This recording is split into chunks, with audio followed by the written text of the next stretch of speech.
Thank you so much. Republic ಕನ್ನಡದ ಜೊತೆಯಲ್ಲಿ ಮಾತನಾಡಿದ್ದಕ್ಕೆ. ಚರ್ಚೆಯಲ್ಲಿ ಕನ್ನಡ ಪರ ಹೋರಾಟಗಾರರಾದ ಭೈರಪ್ಪ ಹರೀಶ್ ಕುಮಾರ್ ಅವರು ಕೂಡ ಜಾಯಿನ್ ಆಗಿದ್ದಾರೆ.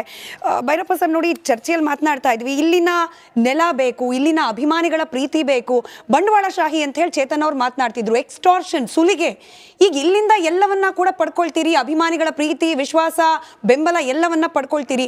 ಏನು ಕೊಟ್ಟಿದ್ದೀರಿ ಅಪ್ಪ? ನೀವು ವ್ಯಾಪಾರನೇ ಮಾಡ್ತಿರ್ಬೋದು, RCB ಟೀಮ್ನ ಓನರ್ಗಳು, ಬಟ್ ಈ ನೆಲದ ಪ್ರೀತಿಗೆ, ಈ ನೆಲದ ಅಭಿಮಾನಕ್ಕೆ ವಾಪಸ್ ಏನು ಕೊಟ್ಟಿದ್ದೀರಿ?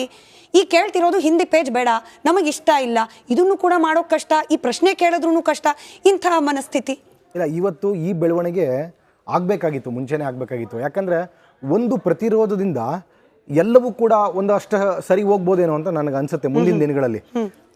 ಇಷ್ಟು ದಿವಸ ಯಾರು ಕೂಡ RCB ಮ್ಯಾನೇಜ್ಮೆಂಟ್ ಮಾಡ್ತಾ ಇದ್ದಂಥ ಈ ಥರದ ಘಟನೆಗಳನ್ನ ಯಾರೂ ಪ್ರಶ್ನೆ ಮಾಡ್ತಾ ಇರಲಿಲ್ಲ. ಇವತ್ತು ಯಾವತ್ತು ಭಾಷೆ ವಿಚಾರಕ್ಕೆ ತಂದು ನಿಲ್ಲಿಸಿದ್ರು, ಈಗ ಕನ್ನಡಿಗರು ಒಂದಷ್ಟು ಜಾಗೃತರಾಗ್ತಾ ಇದ್ದಾರೆ. ನೋಡಿ, RCBಯಲ್ಲಿ ಏನು ಇದು ಭಾಷಾವಾರು ಪ್ರಾಂತ್ಯ, ಭಾಷಾವಾರು ಪ್ರಾಂತ್ಯದ ಅಂತಂದರೆ ಭಾಷೆಗಳ ಆಧಾರದ ಮೇಲೇ ರಚನೆ ಆಗಿರುವಂಥದ್ದು ದೇಶ ನಮ್ಮದು. ಸೊ ಬೆಂಗಳೂರು ಅನ್ನುವಂಥ ಹೆಸರು ಬಂದಿರುವಂತೆ, ಬೆಂಗಳೂರು ಅಂತ RCB ತಗೊಂಡಿರೋದೆ ಕನ್ನಡಿಗರು ಪ್ರತಿನಿಧಿಸ್ತಾ ಇರುವಂಥದ್ದು. ಹಾಗಾಗಿ ಕನ್ನಡಿಗರಿಗೆ ಮೊದಲು ಅವಕಾಶ ಇಲ್ಲ ಅಲ್ಲಿ. ಸೊ ಇದನ್ನ ಸಾಕಷ್ಟು ವರ್ಷಗಳಿಂದ ಗಮನಿಸ್ತಾ ಬರ್ತಾ ಇದ್ವಿ. ಇವತ್ತು ಒಬ್ಬ ತಗೊಂಡಿದ್ದಾರೆ ಕನ್ನಡಿಗರನ್ನ. ನೋಡಿ, ಕನ್ನಡದ ಒಂದು ಬೇಸ್ಡ್ ಮೇಲೆ ಏನಾದರೂ ನೀವು ಒಂದು ಮಾಡ್ತಾ ಇದ್ದೀರಿ ಅಂತಂದಾಗ, ಯಾವುದೋ ಒಂದು ಬಿಸ್ನೆಸ್ಸೋ ಮತ್ತೊಂದು ಇನ್ನೊಂದು ಏನಾದರೂ ಮಾಡ್ತಿದ್ದೀರಿ ಅಂದಾಗ ಕನ್ನಡಿಗರಿಗೆ ಮೊದಲು ಆದ್ಯತೆ ಕೊಡಬೇಕು. ಒಂದು ಏನು ಇಲ್ಲಿ ಇರುವಂಥ ಉದಯೋನ್ಮುಖ ಯುವಕರಿಗೆ ಅವಕಾಶ ಕೊಡಲಿಲ್ಲ ಅಂದರೆ ಅಂಥದ್ದು ನಮ್ಮ ಭಾಷೆಯನ್ನು, ನಮ್ಮ ರಾಜ್ಯವನ್ನು, ನಮ್ಮ ಬೆಂಗಳೂರನ್ನು ಪ್ರತಿನಿಧಿಸುವಂಥ ಅವಶ್ಯಕತೆ ಏನಿದೆ? ನಮಗೆ ಅವಶ್ಯಕತೆ ಇಲ್ಲ. ಕನ್ನಡಿಗರು ವಿರೋಧ ವ್ಯಕ್ತಪಡಿಸ್ಬೇಕಾಗತ್ತೆ. ಮತ್ತು ಇವತ್ತು ಹಿಂದಿ ನೋಡಿ, ಕನ್ನಡಿಗರು ಎಲ್ಲವನ್ನೂ ಸಹಿಸ್ಕೊತಾರೆ. ಭಾಷೆ ಮೇಲೆ ಹೇರಿಕೆ ಮಾಡಿದ್ರೆ ಅದು ಯಾವನೇ ಆಗ್ಬೋದು, ಕನ್ನಡಿಗರು ಸಹಿಸೋದಿಲ್ಲ. ನಿಮಗೆ ಅತಿ ಹೆಚ್ಚು ಇಡೀ ವಿಶ್ವದಲ್ಲೇ ಯಾವ ಫ್ರಾಂಚೈಸಿನೂ ಹೊಂದಿರುವಂಥ ಒಂದಷ್ಟು ಫ್ಯಾನ್ ಬೇಸ್ ಹೊಂದಿದೆ ಅಂತಂದ್ರೆ RCB. ಯಾತಕ್ಕೆ ಅಂತಂದರೆ ಕೇವಲ ಕ್ರಿಕೆಟ್ಟಿಂದ ಅಲ್ಲ, ಎಲ್ಲ ಫ್ರಾಂಚೈಸಿಗಳು ಕೂಡ ಅಭಿಮಾನಿಗಳಿದ್ದಾರೆ, ಅದು ಕೇವಲ ಕ್ರಿಕೆಟ್ಟಿಂದ. ಆದರೆ ಬೆಂಗಳೂರಿಗೆ ಕ್ರಿಕೆಟ್ ಹೊರತುಪಡಿಸಿ ಯಾಕೆ ಅಷ್ಟೊಂದು ಅಭಿಮಾನಿಗಳಿದ್ದಾರೆ ಅಂದರೆ ಭಾಷೆಯ ಜೊತೆಗೆ ಕನೆಕ್ಟ್ ಆಗಿದೆ. ಭಾಷೆಯ ಜೊತೆಗೆ ಯಾವತ್ತು ಕನೆಕ್ಟ್ ಆಯಿತು ಈ RCB. ಹಾಗಾಗಿ ಭಾಷಾ ಚಳವಳಿಯಲ್ಲಿ ಆಸಕ್ತಿ ಇರುವಂಥವ್ರು, ಭಾಷೆ ಮೇಲೆ ಅಭಿಮಾನ ಇರುವಂಥ ಹುಡುಗರುಗಳು ನೀವು ಗಮನಿಸಿ ನೋಡಿ. ಭಾರತದ ಕ್ರಿಕೆಟ್ ಆದಾಗ ನೀವು ಹುಟ್ಕೊಳ್ಳೋಂಥ ಅಭಿಮಾನಿಗಳೇ ಬೇರೆ ಇರ್ತಾರೆ. ಬೆಂಗಳೂರಲ್ಲಿ RCB ಮ್ಯಾಚ್ ಆಡುವಾಗ ಹುಟ್ಕೊಳ್ಳೋಂಥ ಅಭಿಮಾನಿಗಳೇ ಬೇರೆ ಇರ್ತಾರೆ. ನಿಜ. ಕ್ರಿಕೆಟ್ನ ಹೊರತುಪಡಿಸಿ ಕ್ರಿಕೆಟಿನ ಜೊತೆಗೆ ಭಾಷಾ ಅಭಿಮಾನಿಗಳು ಹುಡುಗರು ಕೂಡ RCBನ ಬೆಂಬಲಿಸ್ತಾರೆ. ಯಾತಕ್ಕೆ ಅಂದರೆ ಇದು ಕರ್ನಾಟಕವನ್ನ, ಕನ್ನಡವನ್ನ, ನಮ್ಮ ನಾಡನ್ನು ಪ್ರತಿನಿಧಿಸುತ್ತೆ ಅನ್ನುವಂಥ ಒಂದೇ ಒಂದು ಕಾರಣಕ್ಕೆ. ಈ ಸೂಕ್ಷ್ಮತೆಯನ್ನ RCB ಮ್ಯಾನೇಜ್ಮೆಂಟ್ ಅರ್ಥಿಸ್ಕೊಳ್ಬೇಕು. ನಾಳೆ ನಾಳದ್ದು RCB ಮ್ಯಾನೇಜ್ಮೆಂಟ್ ಆ ಥರ ಹೋಗೋಣ ಅಂತ ಅನ್ಕೊಂಡಿದೀವಿ. ಏನಾದರೂ ಅಹಿತಕರ ಘಟನೆಗಳು ಅಲ್ಲೇನೋ ನಡೆಯುವಂಥ ಪ್ರಸಂಗ ಬರುವಕ್ಕಿಂತ ಮುಂಚೆ ನೀವು ಎಚ್ಚೆತ್ಕೊಂಡು ಮೊದಲು ಆ ಪೇಜನ್ನು ಏನು ಹಿಂದಿಯಲ್ಲಿ ಟ್ವಿಟ್ ನಮ್ಮ ಅವಶ್ಯಕತೆ, ನಮ್ಗೇನಕ್ಕೆ ಅವಶ್ಯಕತೆ ಇದೆ? ಯಾರೋ ನಾನು ಹಿಂದೆ ಮಾತಾಡ್ತಾ ಇದ್ದಿದ್ದು ನೋಡಿದೆ, ಯಾರೋ ಹಿಂದಿಯವ್ರಿಗೆ ಕನೆಕ್ಟ್ ಆಗಬೇಕು. ಒಳ್ಳೆ ಕಥೆ ಆಯ್ತಲ್ಲ. ಅವ್ರವ್ರದೇ ರಾಜ್ಯಗಳದ್ದು ಇದು ಟೀಮ್ ಇದೆ ರೀ, ಅವ್ರವ್ರ ರಾಜ್ಯಗಳು ಕನೆಕ್ಟ್ ಆಗಲಿ, ನಮ್ಗೆ ಅವಶ್ಯಕತೆ ಏನಿದೆ? ನಾನೊಂದು ಚಿಕ್ಕ ಬ್ರೇಕ್ ಹೋಗಿ ಬರಬೇಕು. ಬ್ರೇಕಿಂದ ಬಂದ ನಂತರದಲ್ಲಿ ನಂದು ಅದೇ ಪ್ರಶ್ನೆ ಇತ್ತು. ಈಗ ಮುಂಬೈ ಇಂಡಿಯನ್ಸ್ ಅಂತ ಟೀಮ್ ಇದೆಯಪ್ಪ, ಅಲ್ಲೂ ಕೂಡ ಕನ್ನಡಿಗರಿಗೆ ಇಷ್ಟ ಆಗೋ ಆಟಗಾರರಿದ್ದಾರೆ. ಕೊಡಿ ಕನ್ನಡದಲ್ಲಿ ಅಪ್ಡೇಟು. ರಾಜಸ್ಥಾನ್ ರಾಯಲ್ಸ್ನಲ್ಲೂ ಕೂಡ ಕನ್ನಡಿಗರು ಇಷ್ಟಪಡುವಂತಹ ಆಟಗಾರರಿದ್ದಾರೆ. ಆ ಟೀಮ್ ಬಗ್ಗೆ ಕನ್ನಡದಲ್ಲಿ ಕೊಡಿ, ಕನ್ನಡದೊಂದು ಪೇಜ್ ಓಪನ್ ಮಾಡಿಸಿ ನೋಡೋಣ. ಇದಾಗಲ್ಲ ಅಂತಂದ ಮೇಲೆ ಯಾಕೆ RCBಗೆ ಮಾತ್ರ ಹಿಂದಿಯಲ್ಲಿ ಒಂದು ಪೇಜ್ ಬೇಕು? ಜೊತೆಗೆ RCB ತಂಡದಲ್ಲಿ ಕನ್ನಡಿಗರ ಪ್ರಾತಿನಿಧ್ಯತೆ ಬಗ್ಗೆ ಕೂಡ ಮಾತನಾಡ್ತಿದ್ವಿ. ಆಟಕ್ಕುಂಟು ಲೆಕ್ಕಕ್ಕಿಲ್ಲ ಅನ್ನೋ ರೀತಿಯಲ್ಲಿ ಇಬ್ಬರು ಕಳೆದ ಬಾರಿ ತಗೊಂಡವರೊಬ್ಬರಿಗೆ ಆಟನೇ ಆಡಿಸ್ಲಿಲ್ಲ. ಹಂಗಂದ್ಮೇಲೆ ನಮ್ಮ ರಾಜ್ಯವನ್ನ, ನಮ್ಮ ತನವನ್ನ ಈ ತಂಡ ಹೆಂಗೆ ಪ್ರತಿನಿಧಿಸಕ್ಕೆ ಸಾಧ್ಯ? ಈ ಆಯಾಮದಲ್ಲಿ ಚರ್ಚೆ ಮುಂದುವರಿಸೋಣ ಚಿಕ್ಕ ಬ್ರೇಕ್ ಆದ್ಮೇಲೆ. Thank you so much. Republic ಕನ್ನಡದ ಜೊತೆಯಲ್ಲಿ ಮಾತನಾಡಿದ್ದಕ್ಕೆ. ಚರ್ಚೆಯಲ್ಲಿ ಕನ್ನಡ ಪರ ಹೋರಾಟಗಾರರಾದ ಭೈರಪ್ಪ ಹರೀಶ್ ಕುಮಾರ್ ಅವರು ಕೂಡ ಜಾಯಿನ್ ಆಗಿದ್ದಾರೆ. ಭೈರಪ್ಪ ಸರ್, ನೋಡಿ, ಚರ್ಚೆಯಲ್ಲಿ ಮಾತನಾಡ್ತಾ ಇದ್ವಿ, ಇಲ್ಲಿನ ನೆಲ ಬೇಕು, ಇಲ್ಲಿನ ಅಭಿಮಾನಿಗಳ ಪ್ರೀತಿ ಬೇಕು, ಬಂಡವಾಳಶಾಹಿ ಅಂತ ಹೇಳಿ ಚೇತನ್ ಅವ್ರು ಮಾತನಾಡ್ತಿದ್ರು. ಎಕ್ಸ್ಟಾರ್ಷನ್, ಸುಲಿಗೆ. ಈಗ ಇಲ್ಲಿಂದ ಎಲ್ಲವನ್ನ ಕೂಡ ಪಡ್ಕೊಳ್ತೀರಿ, ಅಭಿಮಾನಿಗಳ ಪ್ರೀತಿ, ವಿಶ್ವಾಸ, ಬೆಂಬಲ ಎಲ್ಲವನ್ನ ಪಡ್ಕೊಳ್ತೀರಿ. ಏನು ಕೊಟ್ಟಿದ್ದೀರಿ ಅಪ್ಪ? ನೀವು ವ್ಯಾಪಾರನೇ ಮಾಡ್ತಿರ್ಬೋದು, RCB ಟೀಮ್ನ ಓನರ್ಗಳು, ಬಟ್ ಈ ನೆಲದ ಪ್ರೀತಿಗೆ, ಈ ನೆಲದ ಅಭಿಮಾನಕ್ಕೆ ವಾಪಸ್ ಏನು ಕೊಟ್ಟಿದ್ದೀರಿ? ಈ ಕೇಳ್ತಿರೋದು ಹಿಂದಿ ಪೇಜ್ ಬೇಡ, ನಮಗೆ ಇಷ್ಟ ಇಲ್ಲ, ಇದನ್ನು ಕೂಡ ಮಾಡೋಕೆ ಕಷ್ಟ, ಈ ಪ್ರಶ್ನೆ ಕೇಳಿದ್ರೂ ಕಷ್ಟ, ಇಂತಹ ಮನಸ್ಥಿತಿ ಇಲ್ಲ. ಇವತ್ತು ಈ ಬೆಳವಣಿಗೆ ಆಗಬೇಕಾಗಿತ್ತು, ಮುಂಚೆನೇ ಆಗಬೇಕಾಗಿತ್ತು. ಯಾಕಂದರೆ ಒಂದು ಪ್ರತಿರೋಧದಿಂದ ಎಲ್ಲವೂ ಕೂಡ ಒಂದಷ್ಟು ಸರಿ ಹೋಗ್ಬೋದೇನೋ ಅಂತ ನನಗೆ ಅನಿಸುತ್ತೆ ಮುಂದಿನ ದಿನಗಳಲ್ಲಿ. ಇಷ್ಟು ದಿವಸ ಯಾರು ಕೂಡ RCB ಮ್ಯಾನೇಜ್ಮೆಂಟ್ ಮಾಡ್ತಾ ಇದ್ದಂಥ ಈ ಥರದ ಘಟನೆಗಳನ್ನ ಯಾರೂ ಪ್ರಶ್ನೆ ಮಾಡ್ತಾ ಇರಲಿಲ್ಲ. ಇವತ್ತು ಯಾವತ್ತು ಭಾಷೆ ವಿಚಾರಕ್ಕೆ ತಂದು ನಿಲ್ಲಿಸಿದ್ರು, ಈಗ ಕನ್ನಡಿಗರು ಒಂದಷ್ಟು ಜಾಗೃತರಾಗ್ತಾ ಇದ್ದಾರೆ. ನೋಡಿ, RCBಯಲ್ಲಿ ಏನು ಇದು ಭಾಷಾವಾರು ಪ್ರಾಂತ್ಯ, ಭಾಷಾವಾರು ಪ್ರಾಂತ್ಯದ ಅಂತಂದರೆ ಭಾಷೆಗಳ ಆಧಾರದ ಮೇಲೆ ರಚನೆ ಆಗಿರುವಂಥದ್ದು ದೇಶ ನಮ್ಮದು. ಸೊ ಬೆಂಗಳೂರು ಅನ್ನುವಂಥ ಹೆಸರು ಬಂದಿರುವಂತೆ ಬೆಂಗಳೂರು ಅಂತ RCB ತಗೊಂಡಿರೋದೆ ಕನ್ನಡಿಗರು ಪ್ರತಿನಿಧಿಸ್ತಾ ಇರುವಂಥದ್ದು. ಹಾಗಾಗಿ ಕನ್ನಡಿಗರಿಗೆ ಮೊದಲು ಅವಕಾಶ ಇಲ್ಲ ಅಲ್ಲಿ. ಸೊ ಇದನ್ನ ಸಾಕಷ್ಟು ವರ್ಷಗಳಿಂದ ಗಮನಿಸ್ತಾ ಬರ್ತಾ ಇದ್ವಿ. ಇವತ್ತು ಒಬ್ಬ ತಗೊಂಡಿದ್ದಾರೆ ಕನ್ನಡಿಗರನ್ನ.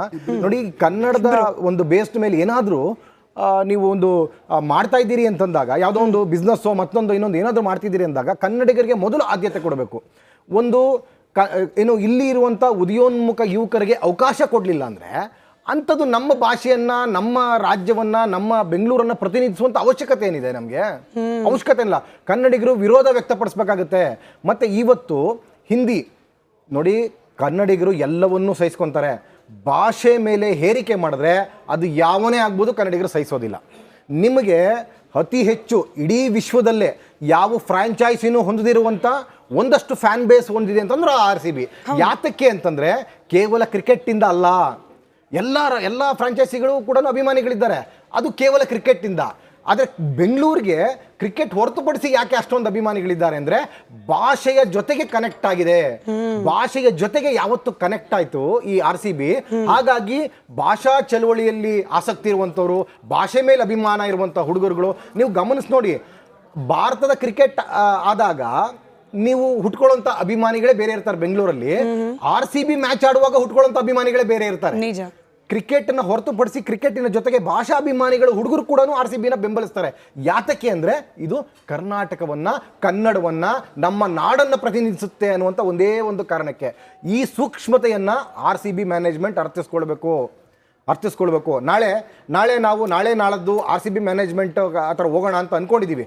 ಏನಾದರೂ ಅಹಿತಕರ ಘಟನೆಗಳು ಅಲ್ಲೇನೋ ನಡೆಯುವಂಥ ಪ್ರಸಂಗ ಬರುವಕ್ಕಿಂತ ಮುಂಚೆ ನೀವು ಎಚ್ಚೆತ್ಕೊಂಡು ಮೊದಲು ಆ ಪೇಜನ್ನು ಏನು ಹಿಂದಿಯಲ್ಲಿ ಟ್ವಿಟ್ ನಮ್ಮ ಅವಶ್ಯಕತೆ, ನಮ್ಗೇನಕ್ಕೆ ಅವಶ್ಯಕತೆ ಇದೆ?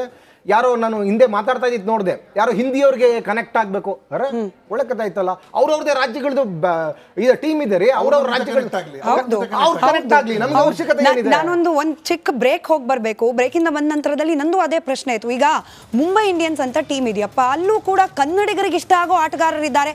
ಕೊಡಿ ಕನ್ನಡದಲ್ಲಿ ಅಪ್ಡೇಟು. ರಾಜಸ್ಥಾನ್ ರಾಯಲ್ಸ್ನಲ್ಲೂ ಕೂಡ ಕನ್ನಡಿಗರು ಇಷ್ಟಪಡುವಂತಹ ಆಟಗಾರರಿದ್ದಾರೆ.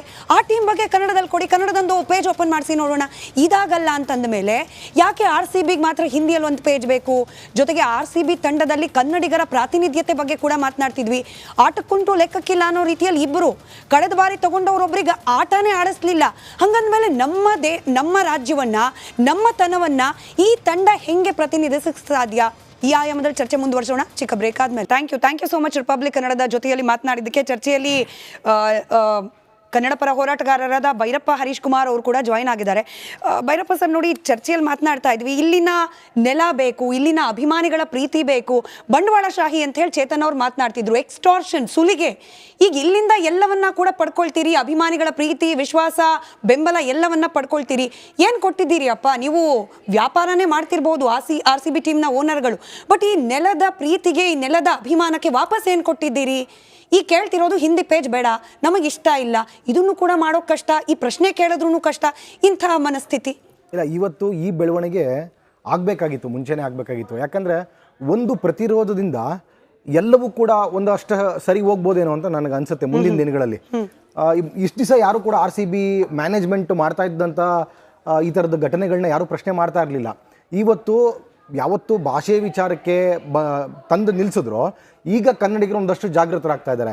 ನೋಡಿ, RCBಯಲ್ಲಿ ಏನು ಇದು ಭಾಷಾವಾರು ಪ್ರಾಂತ್ಯ, ಭಾಷಾವಾರು ಪ್ರಾಂತ್ಯದ ಅಂತಂದರೆ ಭಾಷೆಗಳ ಆಧಾರದ ಮೇಲೆ ರಚನೆ ಆಗಿರುವಂಥದ್ದು ದೇಶ ನಮ್ಮದು. ಸೊ ಬೆಂಗಳೂರು ಅನ್ನುವಂಥ ಹೆಸರು ಬಂದಿರುವಂತೆ ಬೆಂಗಳೂರು ಅಂತ RCB ತಗೊಂಡಿರೋದೆ ಕನ್ನಡಿಗರು ಪ್ರತಿನಿಧಿಸ್ತಾ ಇರುವಂಥದ್ದು. ಹಾಗಾಗಿ ಕನ್ನಡಿಗರಿಗೆ ಮೊದಲು ಅವಕಾಶ ಇಲ್ಲ ಅಲ್ಲಿ. ಸೊ ಇದನ್ನ ಸಾಕಷ್ಟು ವರ್ಷಗಳಿಂದ ಗಮನಿಸ್ತಾ ಬರ್ತಾ ಇದ್ವಿ. ಇವತ್ತು ಒಬ್ಬ ತಗೊಂಡಿದ್ದಾರೆ ಕನ್ನಡಿಗರನ್ನ. ನೋಡಿ, ಕನ್ನಡದ ಒಂದು ಬೇಸ್ಡ್ ಮೇಲೆ ಏನಾದರೂ ನೀವು ಒಂದು ಮಾಡ್ತಾ ಇದ್ದೀರಿ ಅಂತಂದಾಗ, ಯಾವುದೋ ಒಂದು ಬಿಸ್ನೆಸ್ಸೋ ಮತ್ತೊಂದು ಇನ್ನೊಂದು ಏನಾದರೂ ಮಾಡ್ತಿದ್ದೀರಿ ಅಂದಾಗ ಕನ್ನಡಿಗರಿಗೆ ಮೊದಲು ಆದ್ಯತೆ ಕೊಡಬೇಕು.